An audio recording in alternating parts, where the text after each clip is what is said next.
खोक्या उर्फ सतीश भोसलेला पोलिसांनी विमानानं प्रयागराजवरून छत्रपती संभाजीनगरला आणलं।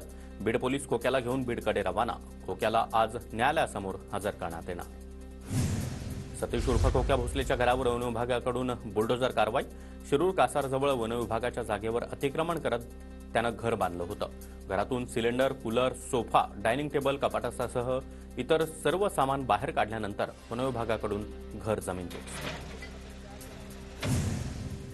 वन विभागानं पाडलेल्या खोक्याच्या घराला अज्ञातांनी आग लावल्याचा आरोप। खोक्या उर्फ सतीश भोसलेच्या कुटुंबियांना मारहाण केल्याचा देखील त्याच्या कुटुंबियांचा आरोप।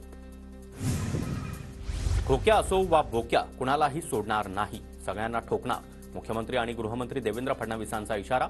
खोक्या भोसलेच्या शिरूर कासारमधील घरावर वन विभागानं बुलडोजर कारवाई केल्यानंतर फडणवीसांची प्रतिक्रिया।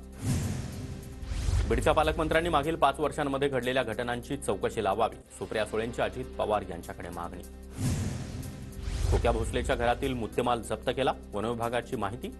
खोक्या भोसलेच्या घरावर पोलीस आणि वन विभागाची संयुक्त कारवाई।